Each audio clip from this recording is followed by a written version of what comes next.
Airports are packed, hotels are booked out for weeks. It's no mystery, people are ready to travel. But buyer beware, you could end up with a souvenir that will last way longer than your tan lines. Joining us with tips on travel debt on this Money Monday is Howard Dvorkin, chairman of DEATCOM. Howard, great to see you. How are your tan lines?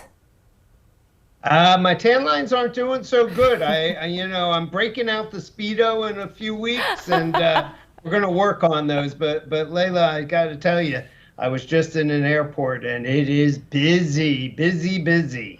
As a nation, we've been cooped up for 18 months, and people want to go out and spend some money, but they got to make sure that they don't get in trouble. 53% of people are going to travel in this country, and the vast majority are going to put it on their credit cards.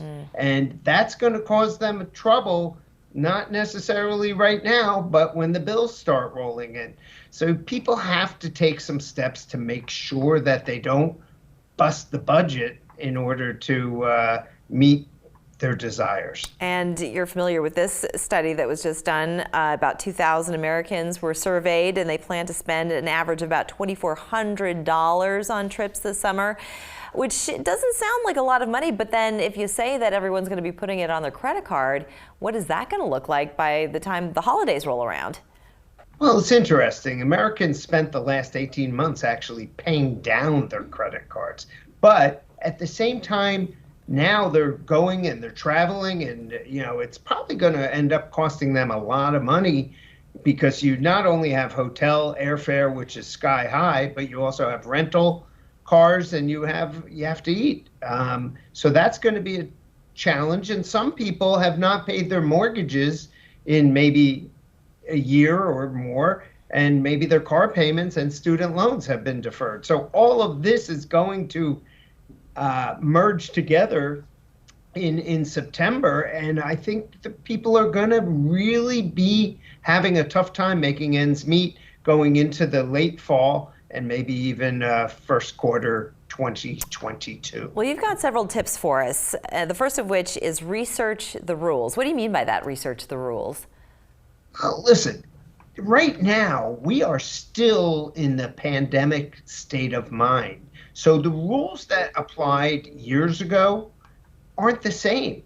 You have to worry about capacity limitations, and maybe hotels do things differently, and you might have to wear masks while doing activities that you normally wouldn't.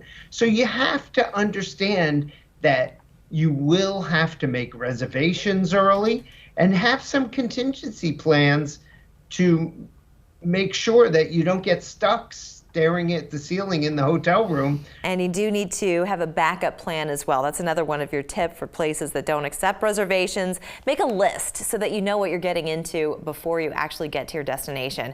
Well, this is a great place to take a break, Howard. When we come back, you've got 3 more tips for people to follow to make sure that they stay on budget when they travel this summer. We'll do that in 2 minutes. Don't go anywhere.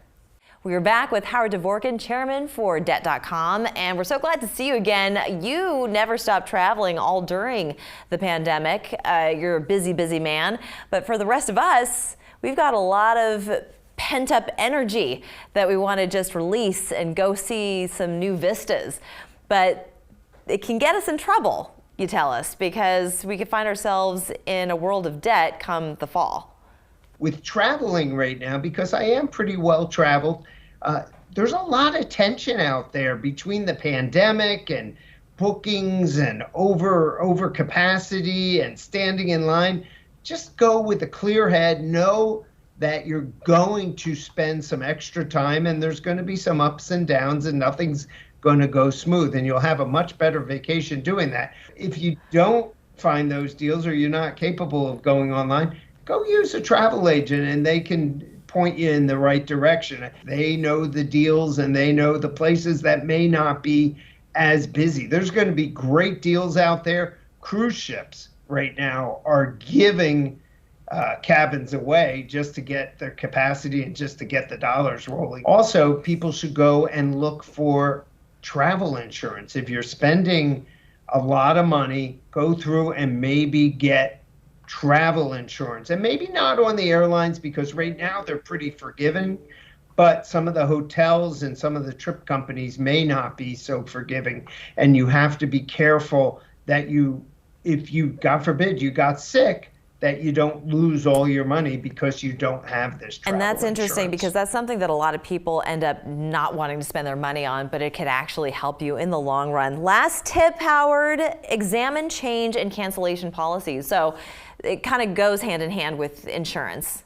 Absolutely. I mean, basically, during the pandemic, a lot of companies that normally didn't have cancellation policies or favorable cancellation policies enacted them. Some are starting to pull back because they make a lot of money on people paying and not showing up for a flight. So you have to be careful, understand the cancellation policies, whether it's on an airline, whether it's on a hotel or some kind of planned trip. Just with about 30 seconds left, Howard, what advice do you have for people who want to use that credit card and maybe in a way that could actually help them down the road raise their credit score?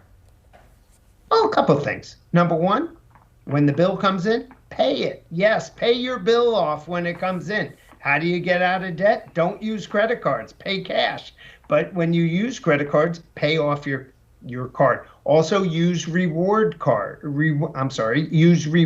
points. And that will maybe pay for a vacation down the road for you. Perfect. Howard, so great to see you. Thank you so much. We'll see you next time. Always a pleasure. Thank you. We're back in 2 minutes. Thanks so much.